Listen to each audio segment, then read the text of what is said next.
An update now to a story that we first brought you last night about the disturbing discovery of aborted babies found at the home of a pro-life activist. During a press conference today, Lauren Handy provided this account of her Catholic care for their dignity.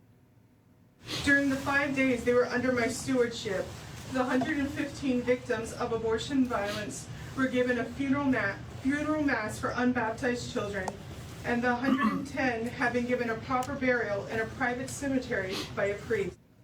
Handy is a Catholic convert. She says 5 of the babies were nearly full term. For this reason, her group, the Progressive Anti-Abortion Uprising, called in police to request forensic examinations to determine if the unborn were aborted illegally. Katie Yoder is D.C. correspondent for Catholic News Agency, and she joins us now. Katie, good to see you. Such a heartbreaking story. I know that you were at this news conference today. What more can you tell us? Yeah, it was a packed news conference. There were about a dozen cameras there, and I think the main revelation today was that the group, Lauren Handy's group called POW, they acquired not just the remains of 5 aborted babies, but they say they acquired 115. And so I think that's the main revelation. They say that they came in a box. They were outside of an abortion clinic, and they say they asked the driver to give the box to them so that they could do a proper burial. And when they opened it, they say they discovered 115. And so I think that's one of the big news highlights that came out of this press conference. Yeah, absolutely. And I know that they're saying that they would like some testing done, some forensic testing, but the police apparently are saying that that's not going to happen. Can you elaborate a little bit more on that?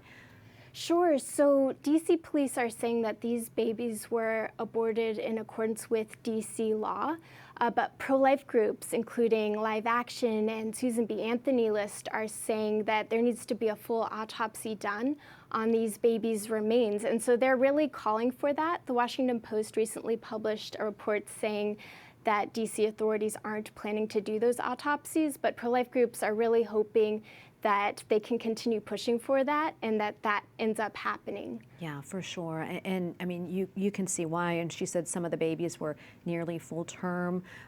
Many of us saw those heartbreaking, gut-wrenching images of those poor babies. And I'm just wondering, I know that you were there and you saw those images, sort of, what went through your mind during that time? And for those who may question what happens at abortion clinics, you really can't deny the horrors once you see those images.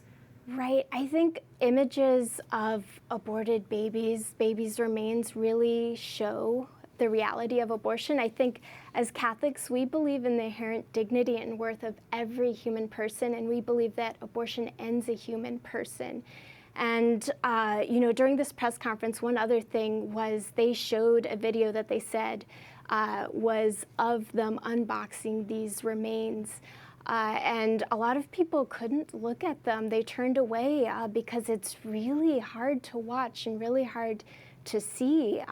So, it'll change people, I think, but it's hard to how to react to these, whether to look at them or not. Yeah, absolutely. And we pray for those babies. So hard to understand. Yeah. Any of that. Before I let you go, we don't have a lot of time left, maybe 30 seconds or so.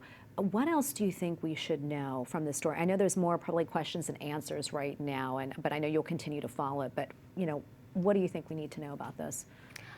Well, I think, they're going to continue calling for those autopsies. And I know police are still doing investigations, not on these babies themselves, but into how they're acquired. So I think that there are a lot of details that we'll hear in the upcoming days. But this press conference was a start, and we learned a lot more from it. Yeah. Well, Katie, thank you so much for taking the time to be here to speak with us about it. Thank you for having me. Absolutely. Thank you so much.